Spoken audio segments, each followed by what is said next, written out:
A paz do Senhor, meus irmãos, estamos aqui para a gravação de mais um podcast, o podcast da Assembleia de Deus de Itajaí. E hoje estamos gravando aqui mais um episódio sobre a Escola Bíblica Dominical, sobre a lição dos jovens do quarto trimestre deste ano de 2023.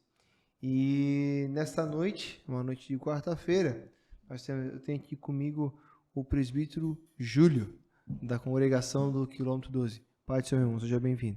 Paz do Senhor, amados, é uma honra poder estar aqui com vocês participando desse podcast. A bênção, presbítero Júlio, bênção lá na congregação do quilômetro 12, um professor lá da turma dos jovens. Então está aqui para compartilhar um pouco com a gente, vamos conversar um pouco sobre essa lição. Irmão Júlio, o tema dessa lição do quarto trimestre deste ano é a prova da vossa fé, vencendo a incredulidade para uma vida bem-sucedida. Então, e eu estava olhando aqui os assuntos, os temas, né, das 14 lições, todos eles começam com fé para crer, né? Fé para crer na partida ao ponto de partida de uma vida com Deus, para crer na Bíblia como o livro de Deus, para que Deus existe, a fé cristã e o conhecimento científico. Então, ele trabalha bastante a questão, dá uma ênfase, né, na questão da fé, fazendo sempre uma analogia, né, a ligação da fé com vários pontos da nossa vida e com vários desafios, né, que afetam, que geram incredulidade no nosso coração. O que o irmão pode trazer aqui como uma introdução dessa lição para nós nessa noite? Eu acredito assim, a fé, ela não só é a base do nosso relacionamento com Deus, mas também com pessoas. Porque, a princípio, para mim poder ter uma conversa contigo, confiar em você, é necessário que eu acredite em você. Então, a fé, ela é a base do relacionamento com Deus, mas ela também é a base de qualquer relacionamento. Supondo que numa vida de casado é necessário acreditar na esposa e a esposa acreditar no esposo, é necessário crer, é necessário acreditar, é necessário ter fé. Então, a fé é a base do nosso relacionamento com Deus, mas também é a base do nosso dia a dia. É necessário ter fé. Então, por isso eu acho muito interessante o tema desta lição. Entendi. O irmão abordou a fé num sentido de quase uma necessidade básica de vida, seja ela tanto em relação interpessoal com pessoas, como o irmão citou, cônjuge, pessoas que você convive, e também com relação ao ser superior que é a pessoa do nosso Deus, né? Então, interessante. Aqui, a lição, número ponto 1 da lição, a primeira lição, o nome dela é fé, o ponto de partida de uma vida com Deus. Né? Então a gente provavelmente vai remeter aqui àquela passagem de Hebreus conhecidas, né, que sem fé é impossível agradar a Deus. O que o irmão entende e que a gente pode estar passando aqui para os alunos e que a lição vai trabalhar, essa questão dessa correlação de fé como subsídio básico de vida cristã? Aqui, como é que funciona nessa correlação de uma coisa com a outra? Assim, eu costumo dizer, eu ouvi um dia, achei bastante interessante, que quando você está dirigindo o teu carro e você tem uma certa confiança de que você vai parar, é porque você sabe que tem o freio, e mesmo que você não está vendo o pedal do freio, você sabe que ele está ali e você vai pisar no local correto. Viver com fé em Deus é saber que Ele sempre vai estar ali. Demonstrar a tua fé é viver naturalmente, vivendo o teu dia a dia, crendo na provisão dEle e tendo um relacionamento com Ele, falando com Ele, acreditando que Ele realmente está ali, né? A fé é a base do relacionamento com Deus, e se você acredita na possibilidade de Deus mudar o teu contexto, dele abençoar o teu dia, você vai começar o seu dia dizendo isso, crendo nisso, profetizando que Ele está com você e de que Ele está agindo na sua vida. Certo. Eu acho muito interessante a questão da fé, que a Bíblia vai trazer um conceito de fé das coisas que não se veem, né? E geralmente a gente acaba tendo esse entendimento básico de fé, a gente aplica a fé quando a gente não consegue aplicar a razão. não consegue haver uma explicação, então a gente aplica a fé para justificar. E só que quando a gente também vê a palavra do Senhor, ela nos ensina sobre a correlação da fé com a razão. E não é uma fé cega. Né? O ponto, eu acho que o termo que eu queria achar era esse. Nós não cremos numa fé cega. Né? É uma fé com muitos subsídios, com muito embasamento. Né? Até tem segunda lição vai dizer que a fé é para crer que a Bíblia é o livro de Deus. Nós temos ali pontos que para uma explicação a gente usa a questão da fé. Não, isso aqui é porque foi Deus, é a única explicação que existe. E aí então a gente aplica ali a fé para entender que foi Deus que realizou tal coisa. Mas tem muitas coisas que, inclusive, que vai tratar ali a lição número 4, né, que é a fé cristã e o conhecimento científico, que existe a comprovação da metodologia científica do que a Bíblia está dizendo. Então, assim, por isso que eu falo assim, às vezes as pessoas, tu é maluco, né, crendo numa coisa aí, que, pô, esse livro é antigão, não sei o quê, mas quando tu começa a submeter a própria Bíblia, a próprias coisas que acontecem, pelo método científico, você também acaba confirmando, corroborando com a nossa fé em Deus, né? E tem algumas coisas que a gente não consegue trazer explicação, mas nós temos um entendimento no nosso coração. Né? Não sei se o irmão já deve ter passado provavelmente por algumas situações na sua vida em que nós, como cristãos, a gente tem a convicção de que aquilo só ocorreu, aquelas coisas só aconteceram porque foi Deus que fez. Foi uma operação de Deus sobrenatural guiando as coisas para que acontecesse daquela forma e que quando tu conta para as pessoas, mas não é possível que isso aconteceu contigo. Cara, isso aconteceu assim. Mas não é possível. Isso vai contra tudo que do normal. Mas é Deus. Aí o cara, não, teve sorte. Não é sorte. Foi Deus, né? Então, não sei se o irmão tem um raciocínio assim para passar essa explicação aí para os nossos ouvintes aqui nesse podcast, dessa questão desse paralelo de fé e razão, quando que eles estão em simbiose, quando que eles se encontram, quando eles são totalmente contrários. O que tu pensa a respeito? Sim, dentro desse contexto, esse tópico que fala fé para crer que a Bíblia é o livro de Deus. Olha para escatologia, por exemplo. Quando você olha para a escatologia e todas as profecias que têm se cumprido, fica evidente que a Bíblia foi escrita diante da vontade de Deus, diante do que Deus queria. Vamos olhar agora para Mateus, capítulo 24, versículo 22. E aqueles dias, se aqueles dias não fossem abreviados, nenhuma carne se salvaria, mas por causa dos escolhidos serão abreviados aqueles dias. Por exemplo, se você fazer uma pesquisa agora no Google, você vai ver que a Terra já rodou mais rápido, certo? E isso aconteceu, os dias estão sendo abreviados. Já se estuda uma forma de diminuir 1 minuto no ponteiro do relógio. Por exemplo, a fé paralela com a razão.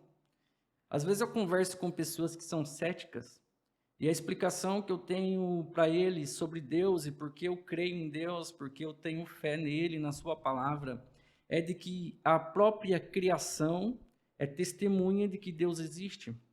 Por exemplo, a Terra é o terceiro planeta do nosso sistema solar.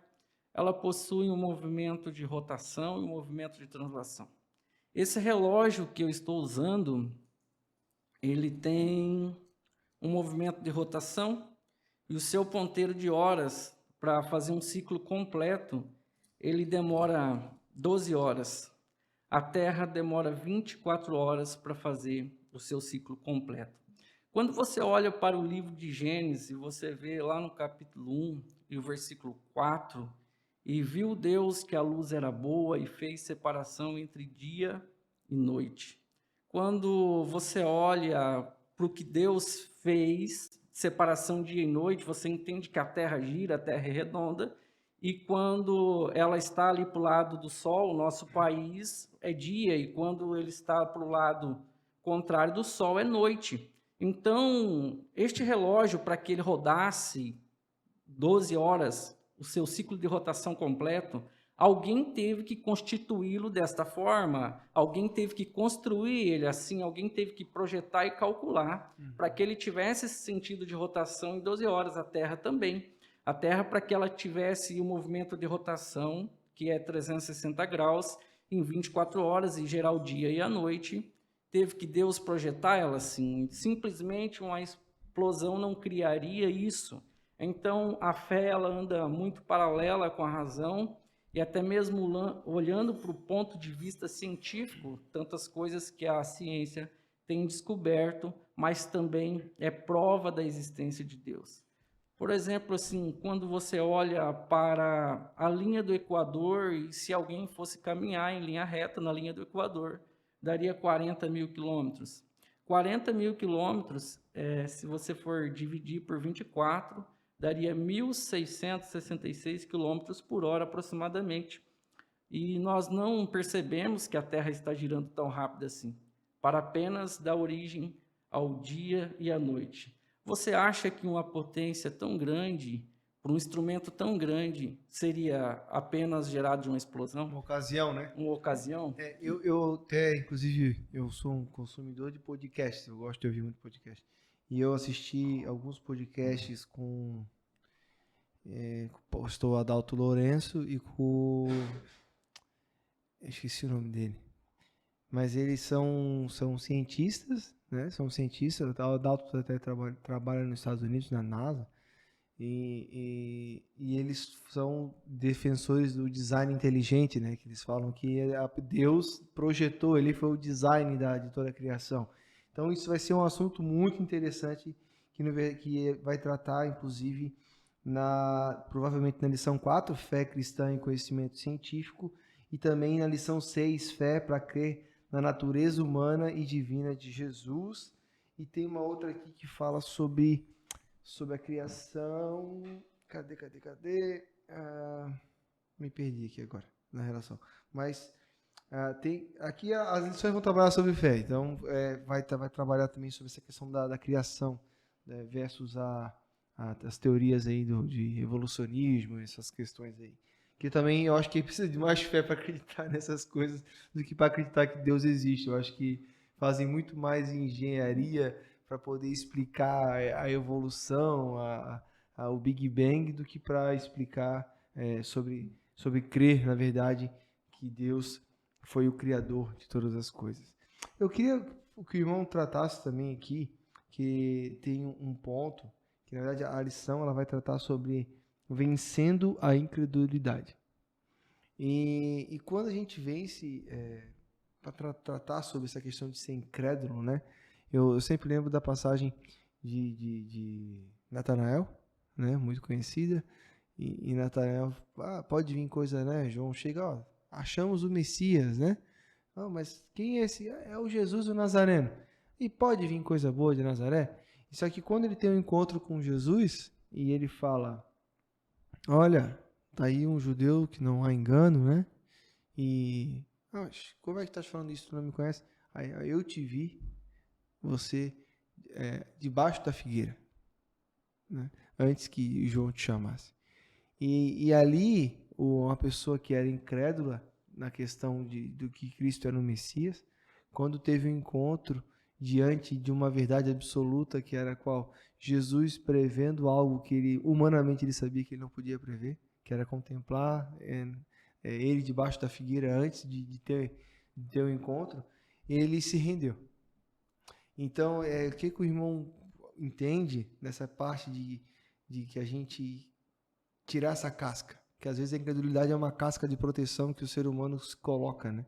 Para se proteger de algumas coisas, de algumas situações, e ele acaba se blindando dentro dessa casca e fica mais difícil de ser quebrado pela fé, por Jesus Cristo. O que o irmão entende aí dessa questão de combater a incredulidade? Como que isso pode ser feito? As pessoas elas acabam gerando uma incredulidade porque elas têm medo do relacionamento com Deus. As pessoas são decepcionadas pela sociedade, decepcionadas por pai, decepcionadas por mãe, e às vezes eles geram essa culpa dessa dor também em Deus.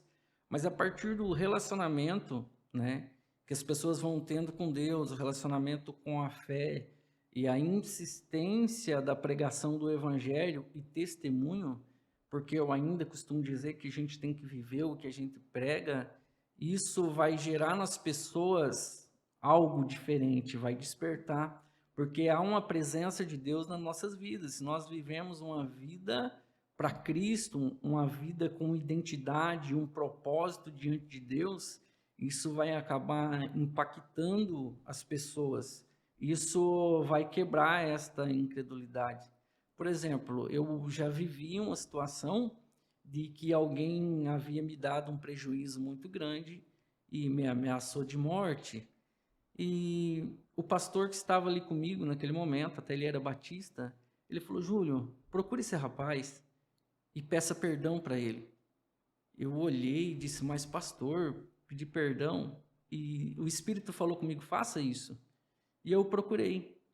E quando eu procurei, eu olhei para ele e falei: olha, eu devo ter te dado muito estresse, muito nervosismo para você falar tudo aquilo para mim. E diante disso eu quero te pedir perdão. E quando eu falei para ele que eu queria pedir perdão, ele chorou. Chorou e 3 vezes ele me pediu perdão.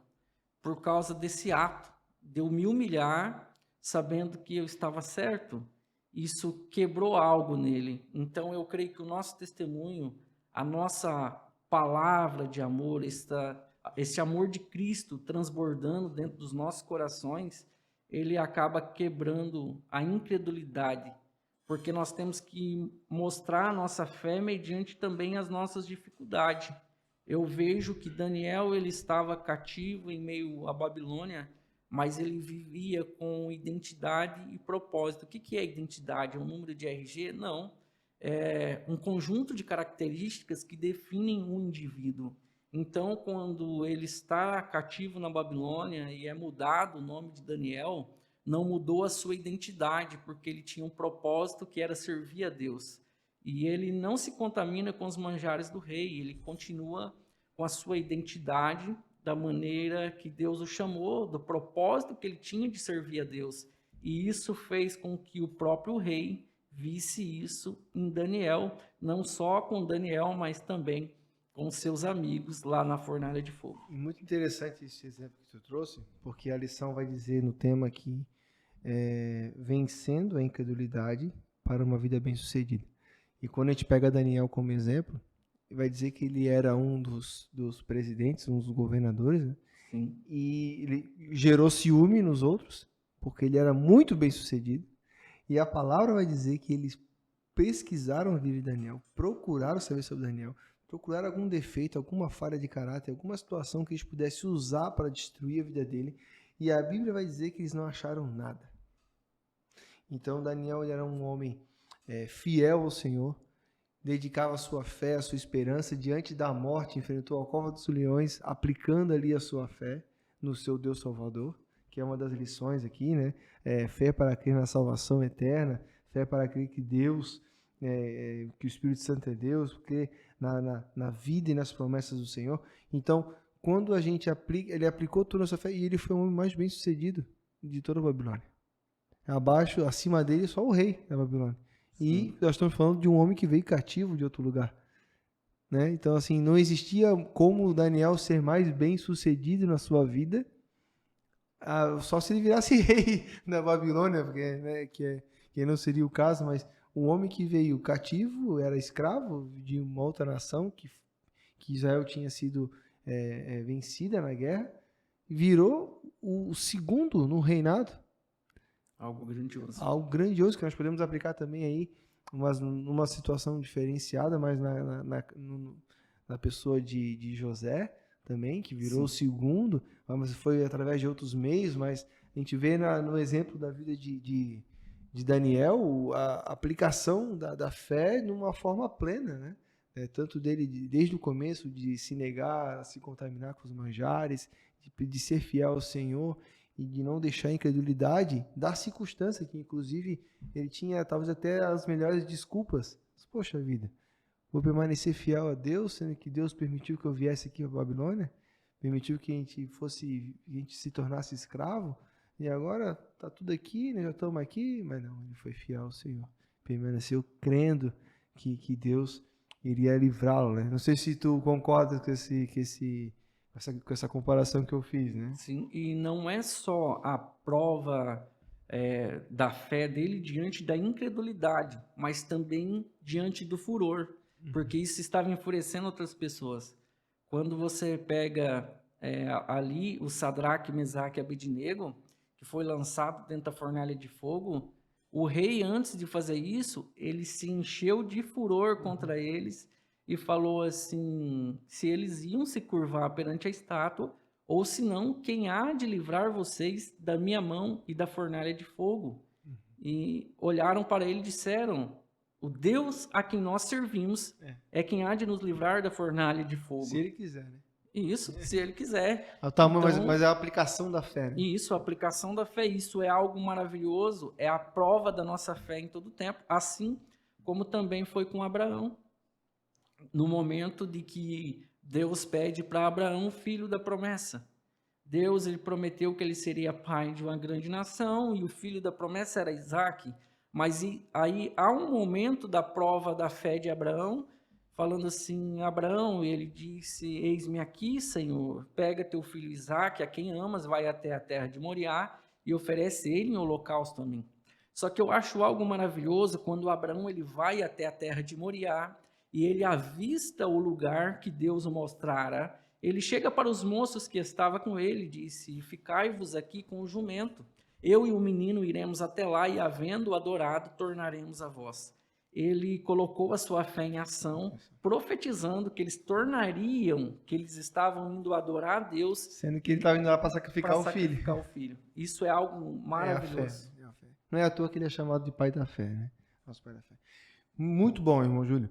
Nós estamos caminhando aqui então para o final da nossa gravação do nosso podcast. Eu vou só fazer uma leitura aqui para quem está nos ouvindo e para ficar aí jovem e você pai que tem um jovem em casa, incentive ele aí a escola dominical em todas as nossas congregações a partir das 9 horas da manhã, todo domingo tem lá todas as turmas desde os 4 anos de idade e também aqui vai ter a turma dos jovens que vai estar trabalhando esse tema. Então, o título geral é a prova da vossa fé, vencendo a incredulidade para uma vida bem-sucedida. Missão 1, fé, o ponto de partida de uma vida com Deus. A 2 vai falar aqui a fé para crer que a Bíblia é o livro de Deus. A 3, fé para crer que Deus existe. 4, a fé cristã e o conhecimento científico. 5, fé para crer que a vida não surgiu do acaso.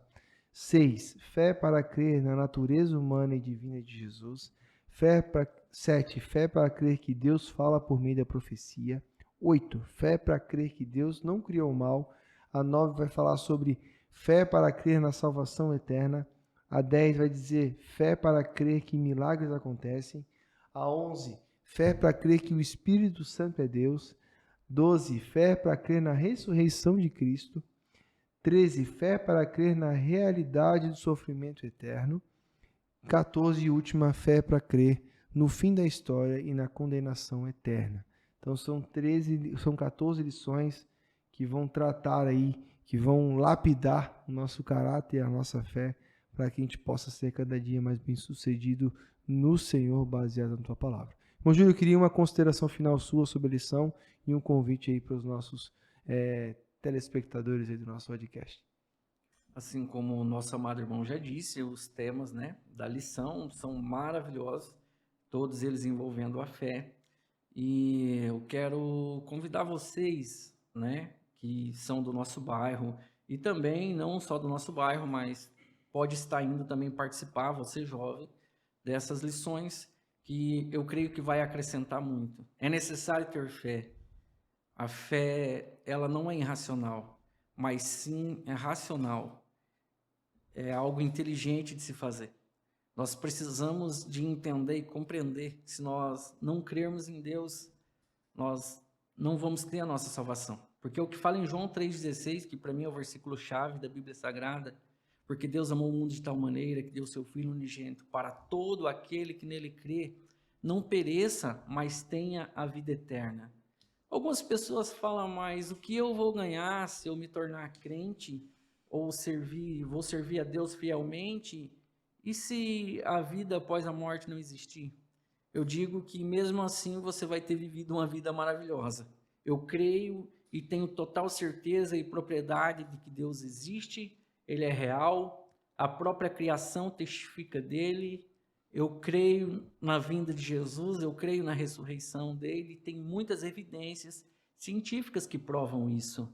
Mas mesmo que Deus e Jesus não existisse, a palavra ainda seria maravilhosa, né? Viver conforme a palavra de Deus nos pede, ter uma identidade de servo de Deus é maravilhoso. Então, ainda que não existisse a vida após a morte, ainda seria maravilhoso servir a este propósito, mas é real, é real. E eu desafio as pessoas a conhecer mais, a aprender mais, a conhecer esta palavra, a conhecer esse evangelho. Nós estamos ali no quilômetro 12, trabalhando com os jovens. Ali o endereço é Rua Reinaldo Merlo, 616. Bênção de Deus. Mais uma vez eu quero agradecer a presença do irmão, a disponibilidade de vir até aqui. Estamos numa quarta-feira à noite, estamos agora encerrando quase 10 horas da noite essa gravação. Então, obrigado. Fiquei muito feliz com a presença do irmão. Amém. Nossa oração é que Deus continue te abençoando, te usando lá na escola dominical como professor assíduo e aluno também, quando não estiver lecionando, né? Então, o irmão já deu aqui o endereço, você que é daquela região ali do quilômetro 12, não deixe de frequentar a escola dominical para ser abençoado. Ou se você é de outro bairro, procure a Assembleia de Deus aí mais próxima de você e frequente a escola bíblica dominical. Nós ficamos por aqui, a paz do Senhor e até a próxima.